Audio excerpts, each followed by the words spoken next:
welcome, everybody, to this wonderful episode, Journey of an Entrepreneur, where today's guest is going to be sharing with us her journey with solar panels and public speaking, being an author, and so much more. And here's a really fun fact.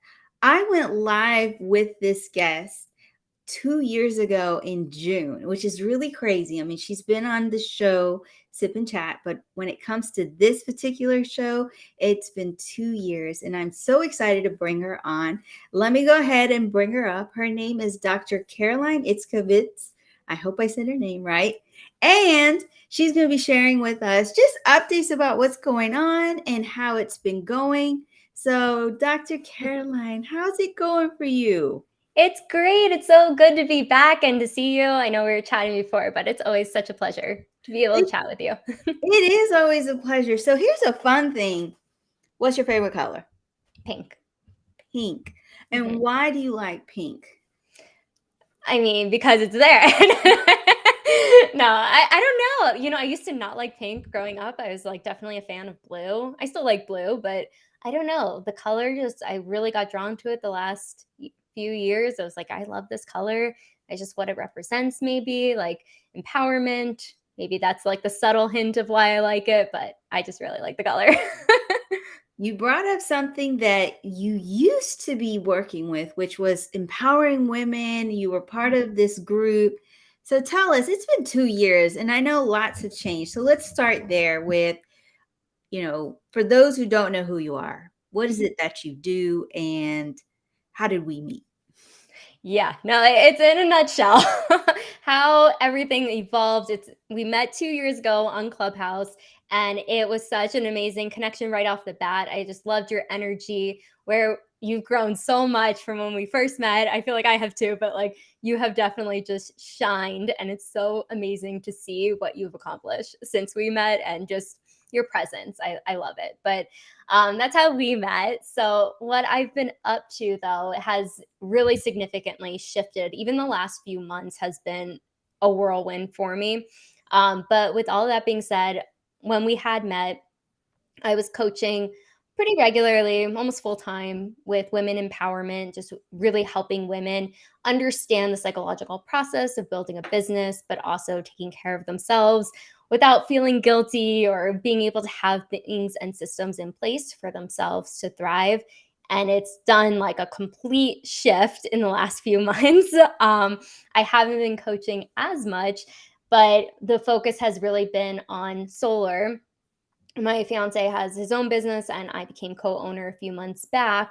But now I'm actually professionally recruiting for a couple other solar companies to really help more people get solar and help them. So that's been something I didn't even think I would ever get into. But I'm really enjoying it. It's been really fun just getting to meet so many different individuals and walks of life that want to help other people sell solar, help their bills, especially with inflation going on and what's happening in California with the net metering. And I won't get into all the analytics of that because I don't want to bore anyone. I want them to stay and watch and participate. But I'm doing that.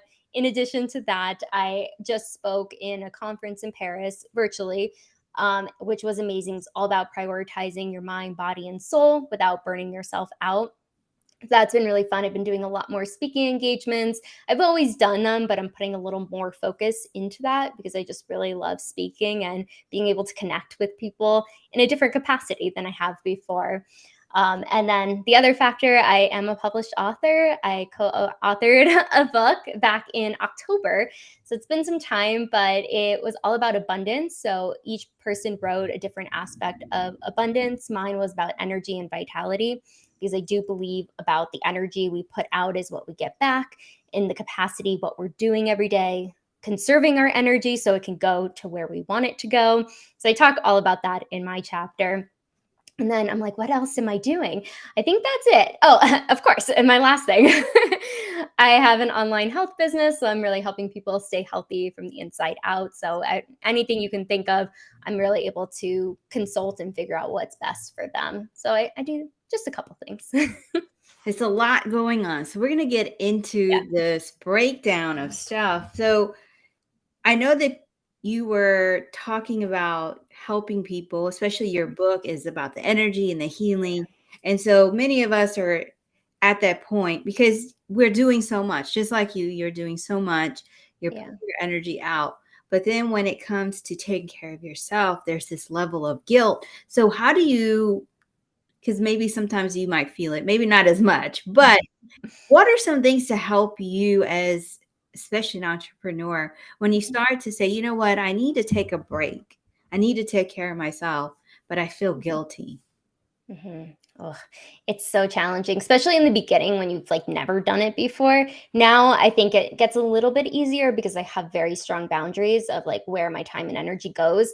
But if this is like brand new to you, it's really being able to set a time aside for yourself to replenish and know when you have the most energy versus where it's like dwindling and it's not a good idea to exert energy. So for me, if it's not scheduled, it doesn't happen. So I have to write everything down, even like taking like downtime or anything like that.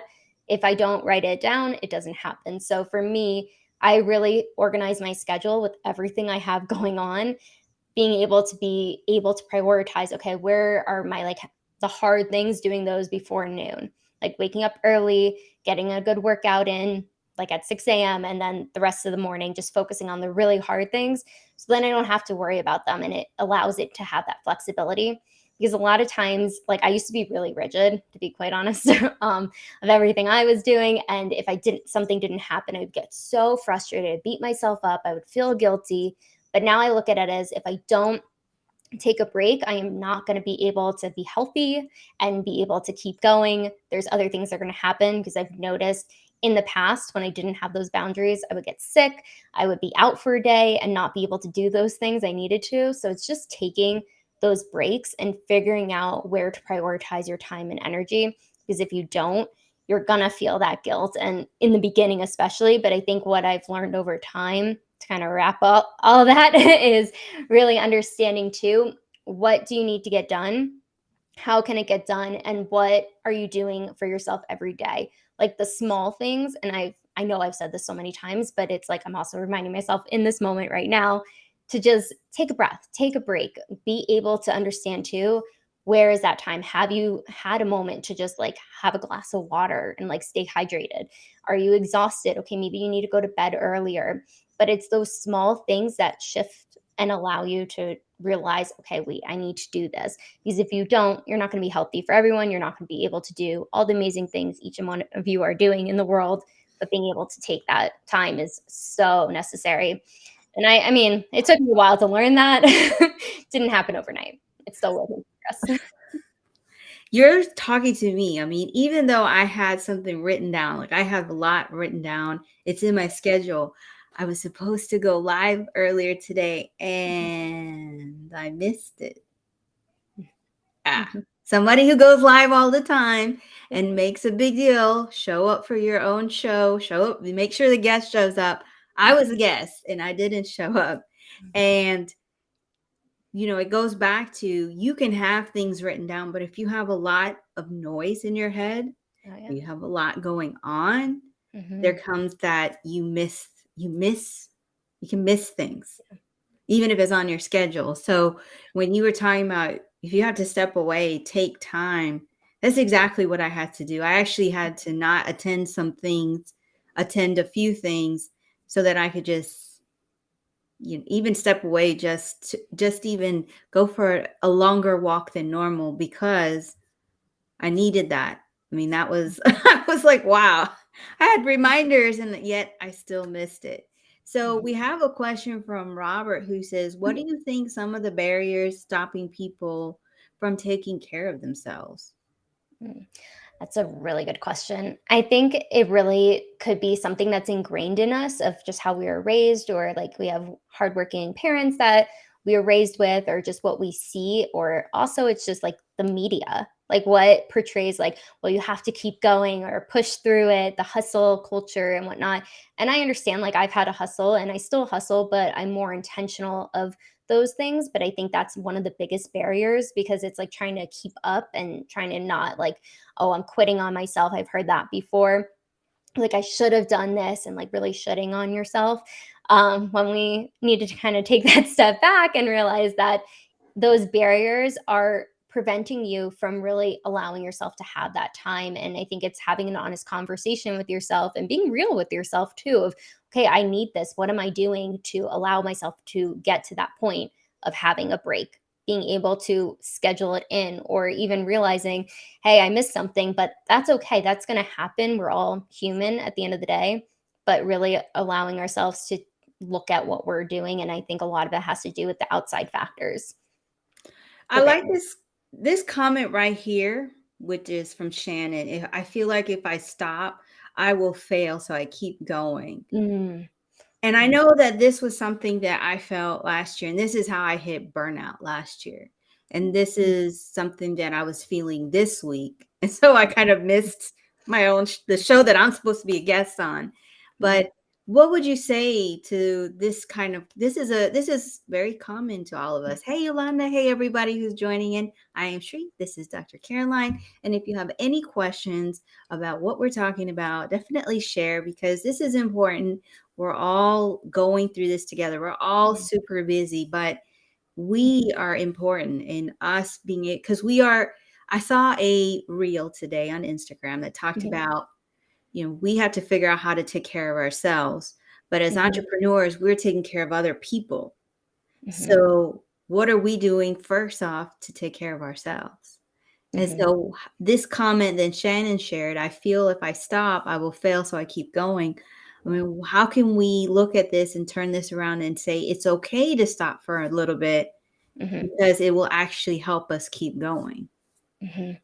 Yeah, I love that comment too, Shannon, because I have felt that completely so many times, especially being a former therapist. Like I felt like I was taking care of everyone else and I forgot about myself. And I think a lot of people do struggle with that. But the aspect of how to reframe that is really, well, what will happen if I keep going and I don't stop for a second? Like, what's going to happen? Mm. What's going to happen to my health? What's going to happen to my relationships? What's going to happen to my business or the job or the project you're working on, whatever it may be? What's going to happen if you don't stop to take care of yourself? Yes. I want to get to the comments. We've got some Yeah. really good Yeah, comments I know. I keep coming. seeing them pop. John is sharing, I smashed my clock and broke free from the illusion called time. My to do list and priorities run the show now, and taking a break whenever my body tells me is maybe the biggest priority of all now on my to do list. Yes. And then Yolanda sharing, there's never enough time in the day to accomplish all that I need to do. So, this is one because you talked about this earlier. You do the hardest things in the morning. Mhm. So how can we help Yolanda? Because this is something that everybody says, like, I never have enough time. Yeah. It's the famous line. I've heard it, I've said it, have experienced it, all the above. But how can you make sure that you're doing stuff that's important to get done that day? Because some things can wait like a week or so, but having it maybe as a reminder in your calendar, and you're not going to get everything done in one day. Like it's just impossible. If somebody has done that, that's amazing. But I know like once I do one thing, then I'm like, oh, I have like 100, 200 things more that need to get done. Are they all a priority? Do they all need to get done right now? But really breaking that down, I think will really help to see and solidify, okay, well, yeah, there's not enough time in the day to do everything, but what needs to get done? That's a priority. Maybe it's booking or scheduling a doctor's appointment that needs to get done. So you do that. Like it's just those little things too of recognizing what is the most important thing that needs to get done. Because like we've all know we can't get everything done in one day, but if you're at least getting the really important things done, that will kind of feel like that little check mark or a weight off your shoulders as well.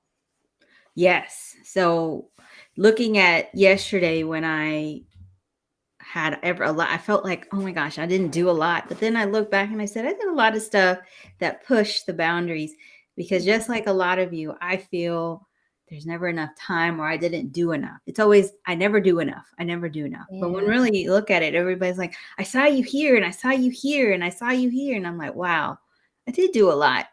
Mhm. So now let me ask you as a speaker, Mhm. what are some of the topics that you talk about when you get on stage and what are you mostly booked for?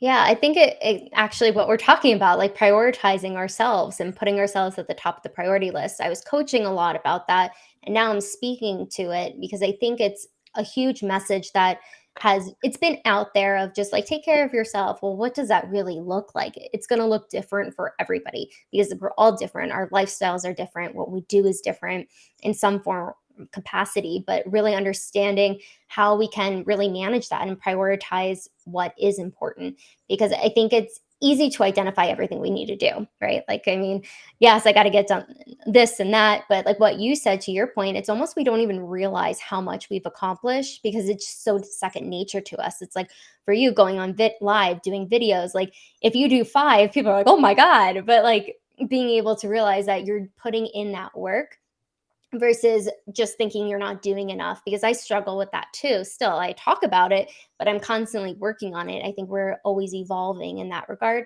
But for speaking, it's really understanding how can we prioritize ourselves, having tangible tools in order to do that. And I think starts with prioritizing. Really, like I'm a visual person, so I need to see it. Other people need to hear it. So maybe it's listening to different podcasts or reading different books when you're on the go because time is of the essence, of course, but what you can manage in your schedule, but not overwhelming yourself. Because I mean, I look at my schedule and it's crazy, but at the same time, it's very strategic of everything I'm doing every day and also leaving room for like flexibility. I think that's the biggest part to Mm. recognize because if you are very rigid in your schedule, like I used to be, it's going to be challenging. But if you're rigid or if you're flexible and being able to recognize, okay, I have this wiggle room, it doesn't have to be set in stone. Some meetings do, but getting things done, how can you really carve out those times and pockets of time where you're not overwhelming yourself and it doesn't feel like it's more on your plate and versus like having it a little bit more balanced? I loved how you brought up podcasts and books. So, what's the name of your book and the podcast? So the book, it is Abundance with Anyone, Anywhere, Anytime, Volume 1. So it's really just all the different types of abundance outside of money and time. So it's just those two aspects. And then for the podcast that I just started, it just went live today officially, is Entrepreneurship by Design with Dr. C. And it's all about showcasing amazing entrepreneurs like yourself that are in the same industry each week and really going into how they've designed their business, their lifestyle based off of them. And it really just goes to show there's so much room and there's room for everybody in any industry, but shedding light of how people did it differently because we're all unique. We all bring something beautiful to the world, but finding what your sweet spot is and being able to take up space because you deserve to. Ye- So, if you are looking for a podcast to listen to or a book, you know where to look for. You can check out her website and definitely check her YouTube page because you'll see all of the previous episodes. And I'm in there when she had a pink cover. Now it's blue. Like, so a lot has changed. So And much is we have we have a few comments. Here's Shannon who says, I know how to preach self-care, but don't know how to practice it. And Mhm. it emo is saying that I hope I said your name right. I always think I'm saying it wrong, but it's hard. Putting your self-care is so worth it. Yolanda is saying the guilt is real. John is saying recognizing that your mind will always keep telling you that it's not enough, no matter how much you accomplish, is the first step. Learn to ignore the voice. It's not your own voice telling you that it's what society taught you. I agree. I always wonder some of these stories that we hold on to, how far back they go. Especially you were talking about abundance. And so, what is the most common question you get when it comes to having an abundant mindset and relationship with money? Oh, I'm working on it too, but to be quite honest. But I think the question it really is like, well, there's a constant but, like the word but in there. When you're saying something, it's like, well, yes, I want this, but whatever it is. So it's kind of like negating what you want versus what is an opportunity, but what you're telling yourself because the mind is so powerful with what we say, what we do, And those thoughts can really impact those behaviors because it can stop us from having an abundance mindset as well, and just understanding there's enough for everybody. But when we tap into that mindset of really practicing what we're preaching and being able to hear it out loud and saying it, and it needs to be repetitive because it's what's that saying where it's like one negative thought is like you have to say 5 or 10 positive thoughts. It's that same concept too, because you're telling the universe and the universe can't differentiate between, okay, this is what they want or not want. So you have to be very clear and concise and confident. I just had a conversation with a friend last night about this actually, where we were talking about like manifestation and things along those lines. And I was saying it's like, it's hard to really like be able to understand what you want, but like what you're telling yourself, like the smaller things are easier to believe, but you have to believe it. Like a quick example is when I was trying to move to Chicago for like years and it just wasn't happening. And I was finally like, okay, enough is enough. Looked at the map and I was like, I'm moving to someplace on the map. And I looked at the map, I picked Colorado. Within like 3 months, I was here. And it's because I was just like, this is happening. There's no other way. Like it's happening. And I believed it, as I didn't know how it was going to work out. I didn't really know anybody here. And I just made it happen. And my life transformed completely. It's because I believed it was possible. And it could be something so small that you're thinking or wanting versus something massive, but it's what we're telling ourselves, because that mindset is going to continue to play that subconsciously. And we're going to believe that, even if we're not physically saying it out loud or anything. But those subtle things can really make such a difference. So really being careful of what we're telling ourselves and how we're telling ourselves. And when we say it out loud too, that's a big part. So we just dropped a really huge nugget. So if it's what you're saying to yourself. Mm-hmm. I'm going to be successful. But in the back of your mind, you're saying, I don't know if this is going to be successful. Mm-hmm. I am planning, this is actually happening. I'm planning an event with 2 other people. And the thought is those 2 are like, yes, this is going to happen. Oh my God, this is going to be great. In my mind, I'm like, I don't know, but I didn't say anything. So This conversation, what's up, Farah? Mm-hmm. The fact that you said that, what are we saying to ourselves inside of our mind? What are we saying outside of to the universe? And I loved how you said the universe doesn't recognize what is real, what is not. It's the same thing as our subconscious mind. Yeah. And even sometimes when you, like you said, you wanted to make that move, I bet you there was some part of your subconscious mind that was like, no, stay where you are. This is a bad idea. But because you went against it, it broke a cycle.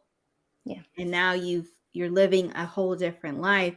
So to your old self, what are things that you know now that you would tell your old self to help you get out of that faster? Because I know you figured it out, but now that you know, what would you tell your old self? Because I guarantee that's going to be the words that some of us need to hear right now. Mm-hmm. The one that like popped in my head immediately is stop being so stubborn. Because I'm very stubborn. But I think that's one of them. But also, well, can I really do this? How is it going to work? Like trying to figure out the, like, how, not the how, but the what. And I think like, because we don't know how it's going to all play out, but like, what am I doing every day to get closer to that? Like, how am I doing that? How am I looking for a place or getting like it all situated with driving my car across like from Florida to Colorado, like getting all those situated, because I think it's when you start putting in plans, that's when things start to happen too, because you're actively in action versus just like talking about it. Because I used to do this a lot. And I think like what I would tell my older self, like stop, or younger self, is stop telling yourself, I just lost my train of thought, of course, but it'll come back to me. Stop telling yourself. Oh, thank you. Stop telling yourself why it won't work out. Ooh, that's a good one. And start telling yourself how it can work out. Because how many of us have been, and I would love to know, you could drop a heart, have been in situations that you were like, I don't even know if this is going to work. And yet somehow it worked out. I know I have so many times, even this entrepreneurship journey has been very, very interesting. I was sharing with Dr. Caroline last week. I actually had my first experience of what it's like to let go and fire a client, not because they were mean or cruel or anything like that. It was just we weren't in alignment. And to have that realization takes time, because sometimes we're the ones that get let go first. But it's all a journey, right? It's never easy. It's always learning, and it's always growing. And then we're helping others like yourselves. And so I'm going to go to some of these comments. We have Farah who says our brains like safe and familiar things, but we got to get out of our comfort zone, which is true. And this is why I have a free Facebook community where I help. Well, actually, I don't just help, it's the community that helps you get confident to be on camera, live streaming. And every week I have a video challenge where I actually put topics. This might be one of them, self-care, and what that self-care looks like to them, because that's how we start the discussion. And then also, I'm not like any other Facebook group. You just don't post a picture. You got to introduce yourself in a video. So right off, you got to start out, get out of your comfort zone. And Shannon is sharing, I'm learning the facts are not feelings. Facts are not feelings. Feelings, emotional state of mind looks different than a logical state of mind. Yeah. And I know we buy in an emotional state of mind, but logically, we also have to think about our decisions. Is this the right decision? Because looking back, you can be like, oh my God, why did I do that? And John shares thoughts are just electrical surges that influence the energy field around us. That's why mindset is so important. I really believe our thoughts create our reality. And I know you mentioned about energy in your book. And so with John's comment, I mean, what is something that happens, the kind of energy that we put out, how does that affect everything that happens in our life? It can be a ripple effect. It's like dominoes, right? When good or not good. But I think he is so spot on because they are very much of a surge, I would say too. When we are dealing with something, if we are really excited about something, it's almost like more opportunities start to come our way. Like when we're putting out that energy, it's contagious. People are like, oh, wow, she looks great, or he looks great, or whatever. Like, and they'll start asking more questions or being like, hey, can you be on this podcast? Or you do this speaking engagement because of what we're putting out there, even with relationships too. I see this with a lot of people in my circle and clients from the past where when they are like negative about dating or putting themselves out there, they're not really seeing that return versus just how they approach it. I think it's all about the approach of what you're doing and how you're doing it. That can speak volumes from the energy around you. If you keep attracting the same patterns, whether it's clients, customers, friends, relationships, there might be a pattern there based off of what you're allowing. Like I used to talk a lot about boundaries. I still do, but because I think it's relevant always. But being able to understand too, when we're setting boundaries, when we start setting those with people that may be toxic or unhealthy for us, that those people start to dwindle away because they can't handle those boundaries we're placing. And more people who respect those boundaries and honor them start to pour in. And that goes with the energy. So it's really how we show up every day is really what's coming back to us in any capacity of life. And I think it's just all around us too, because it's the unspoken of what we're doing and being. Yes, yes, yes, yes. Emo and I were feeling it. What you put out is what you get in. And I noticed even in the business, it feels like, I'm not getting what I'm putting out, but it will come. Yeah. It will come. Just don't worry. It will come. Patience. So what we're going to do now is we're going to carry this conversation to Instagram. So we're asking you to come and join us. But before we do, I want to make sure, Caroline, where is it that we can connect with you if we're not? And if you do connect with her, make sure that you tell her you saw her here on this show so she knows. Yes, thank you. So you can find me anywhere on social media at Dr. Caroline Iscovitz. My YouTube channel, I'm usually there the most, and Instagram. My podcast, it's Entrepreneurship by Design with Dr. C. And like Sheree already said, all the videos are on YouTube already, so you can check them out there. But yeah. and I'll respond if you have any questions or anything I can do to help you. Absolutely. So definitely make sure you connect with her. So we're going to be jumping off of here, going to Instagram. I don't have a show next week. Maybe I'll do a pop-up live. Maybe I won't. But for now, come and join us on Instagram and have a wonderful evening or morning. Bye, everybody. Bye.